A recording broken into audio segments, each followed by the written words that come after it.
देख रहे एक न्यूज़ 24 और मैं हूं अलीशा सिंह आपके साथ। आज हम आपको पाकिस्तान और सऊदी अरब के बीच हुए एक महत्वपूर्ण राजनीतिक समझौते की जानकारी देने जा रहे हैं।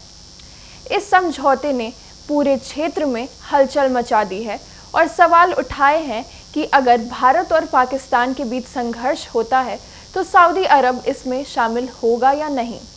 आइए जानते हैं विस्तार से। पाकिस्तान और सऊदी अरब के बीच एक रणनीतिक पारस्परिक रक्षा समझौता हुआ है। पाकिस्तानी रक्षा मंत्री ख्वाजा आसिफ ने कहा है कि इस समझौते के तहत अगर किसी एक देश पर हमला होता है तो इसे दोनों देशों पर हमला माना जाएगा। इस समझौते को लेकर पाकिस्तान में काफ़ी चर्चा हो रही है। रक्षा मंत्री ख्वाजा आसिफ ने एक साक्षात्कार में बताया कि यह समझौता एक अम्ब्रेला की तरह है। इसका मतलब है कि किसी भी साइड से आक्रामकता होती है तो दोनों देश मिलकर उसका जवाब देंगे। उन्होंने साफ किया है कि इस समझौते में किसी देश का नाम नहीं लिया गया है। ना पाकिस्तान ने और ना ही सऊदी अरब ने किसी विशेष देश की ओर इशारा किया है। जब उनसे सवाल किया गया कि अगर भारत और पाकिस्तान के बीच जंग होती है तो सऊदी अरब क्या करेगा, तो ख्वाजा आसिफ ने कहा कि इसमें कोई शक नहीं है कि दोनों देश अपने समझौते के तहत खड़े रहेंगे। वहीं उन्होंने यह भी स्पष्ट किया है कि अगर सऊदी अरब पर किसी अन्य देश का हमला होता है तो पाकिस्तान भी उसका समर्थन करेगा।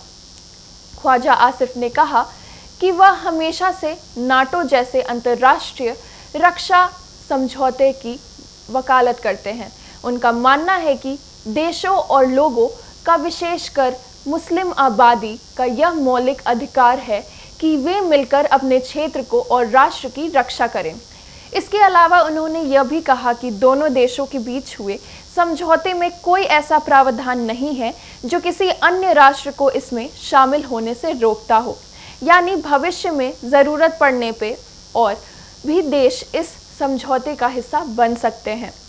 यह समझौता न सिर्फ पाकिस्तान और सऊदी अरेबिया के बीच सुरक्षा और सामरिक सहयोग को मजबूत करेगा, बल्कि क्षेत्रीय राजनीतिक परिस्थितियों पर भी इसका असर पड़ेगा।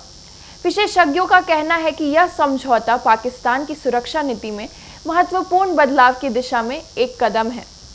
आउटरो पैच यहाँ से। तो ये थी खबर पाकिस्तान और सऊदी अरब के बीच हुए रणनीतिक रक्षा समझौते की। इस समझौते से क्षेत्रीय सुरक्षा और अंतर्राष्ट्रीय रिश्तों में नए मोड़ आने की संभावना है। हमारे साथ जुड़े रहिए क्योंकि एक न्यूज़ 24 पर हम लाते हैं आपके सबसे तेज़ सटीक खबरें सीधे आपके स्क्रीन पर। धन्यवाद।